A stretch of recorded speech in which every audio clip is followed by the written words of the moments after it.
Viver da resposta. Greg Braden. Entre a situação de trabalhar para obter um resultado e a de pensar e sentir os efeitos do resultado, existe uma diferença sutil, embora poderosa. Quando trabalhamos para a obtenção de alguma coisa, insetamos uma jornada sem fim e sem retorno. Conquanto possamos identificar os marcos do progresso de nossa atividade e estabelecer metas que mostrem nossa aproximação do objetivo, em nossa mente estaremos sempre a caminho da meta, em lugar de nos encontrarmos na experiência de alcançá-la. Precisamente por isso é que a admoestação de Neville é tão poderosa para a nossa vida quando nos fala que devemos entrar na imagem do desejo do nosso coração e pensar a partir dela. No estudo antigo das artes marciais, temos uma bela metáfora no mundo físico exatamente sobre como esse princípio age na nossa consciência. Sem dúvida, o leitor já deve ter presenciado apresentações de pessoas treinadas nessas disciplinas, quando, ao convergirem seus poderes de concentração e força em um único momento de intenso foco, tornam-se capazes de executar feitos de execução inimaginável em qualquer outra circunstância, tal como quebrar um bloco de concreto ou uma pilha de pranchas de madeira. O princípio que possibilita essas demonstrações é o mesmo descrito por Neville na história da cura do jovem. Apesar dos truques às vezes usados para realizar esses efeitos extraordinários, sem a conotação espiritual, o segredo do sucesso, quando eles são autenticamente executados, depende do local onde o executor da arte marcial coloca sua atenção. Quando escolhem partir um bloco de concreto, por exemplo, a última coisa que lhes passa pela cabeça é o ponto de contato em que a mão tocará a superfície do bloco. Exatamente como Neville sugeriu em suas instruções ao homem moribundo. A chave é concentrar o foco no local do ato completo, a cura já alcançada ou o tijolo já partido. Os praticantes de artes marciais fazem isso concentrando a atenção consciente em um ponto que está além da base do bloco. A única maneira da mão do praticante estar em tal local é caso ela já tenha passado através do espaço entre seu dono e aquele ponto. O fato de o espaço aparentemente encontrar-se ocupado por algo sólido, tal como um bloco de concreto, torna-se praticamente secundário. Dessa maneira, eles pensam a partir de um determinado ponto de término, em vez de se preocuparem com a dificuldade de atingir tal ponto. Eles experimentam aparentemente a alegria da execução do ato, não em tudo o que deve acontecer para que o ato seja bem-sucedido. Esse exemplo simples nos oferece uma poderosa analogia da maneira pela qual a consciência parece funcionar. Experimentei pessoalmente esse princípio quando tinha meus 20 e poucos anos.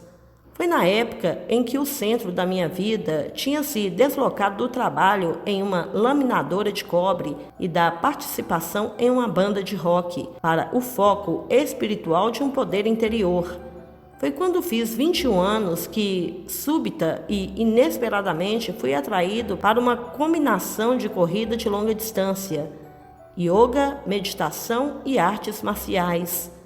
De forma apaixonada, comecei a me dedicar às 4 atividades simultaneamente, e elas passaram a ser uma rocha que me servia de apoio sempre que meu mundo parecia prestes a se esmagar.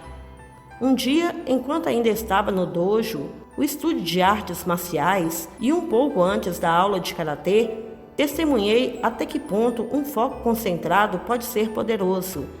Foi algo diferente de tudo que já havia visto surgir naquela região, bem no coração do norte do Missouri. Naquele dia, nosso instrutor foi entrando e nos propondo uma questão bem diferente da prática do dia a dia, a qual já tinha nos habituado. Ele explicou que ele se sentaria no centro do espesso colchão que usávamos para aprimorar nossas habilidades, fecharia os olhos e começaria a meditar. Durante esse exercício, ele esticaria os braços de cada lado do corpo com as palmas das mãos abertas e voltadas para baixo. Ele nos pediu alguns minutos para que pudesse ancorar, naquela posição imitando um T, e convidou-nos então a fazer um movimento qualquer capaz de alterar sua posição.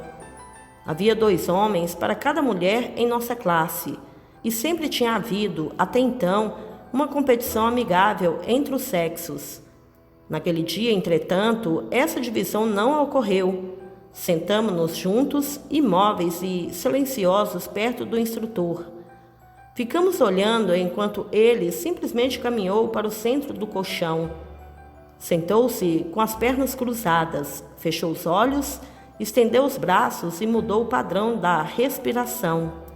Lembro-me de que estava fascinado, observando atentamente seu tórax subir e descer cada vez mais lentamente com a respiração, até que ficou difícil afirmar se ele estava respirando ou não. Nós então nos entreolhamos em assentimento mútuo e nos aproximamos com a intenção de tirá-lo do lugar. Pensando inicialmente que seria fácil, somente alguns tentaram. Empurramos seus braços e pernas em diferentes direções, sem conseguir sucesso absolutamente nenhum. Surpreendidos com a inutilidade dos esforços, mudamos de estratégia e resolvemos agarrá-lo apenas por um dos lados, para usar nosso peso combinado e forçá-lo na direção oposta. Nem mesmo assim tivemos sucesso, nem ao menos conseguimos mexer seus braços ou dedos da mão. Depois de algum tempo, ele respirou fundo, abriu os olhos e, com aquele bom humor que havíamos aprendido a respeitar, perguntou: "O que aconteceu? Como é possível que eu ainda esteja sentado aqui?" E depois de uma boa risada que relaxou as tensões, ele passou a nos explicar, encarando-nos com seu olhar penetrante e habitual, o que tínhamos acabado de presenciar. Quando fechei os olhos, ele disse: "Tive uma visão que era como um sonho, e esse sonho tornou-se a minha realidade. Imaginei 2 montanhas, uma de um lado de meu corpo e a outra do outro lado, enquanto eu mesmo ficava no chão entre os picos." Enquanto ele falava, imediatamente mentalizei a imagem na minha mente e senti que ele, de algum modo, nos imbuía com uma experiência direta de sua visão.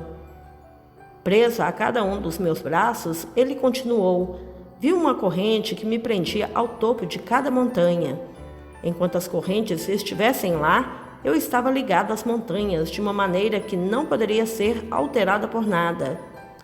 Nosso instrutor olhou em volta, viu o fascínio que suas palavras provocaram em nosso rosto. Com um largo sorriso, ele concluiu: "Nem mesmo uma classe cheia de meus melhores alunos pode mudar meus sonhos."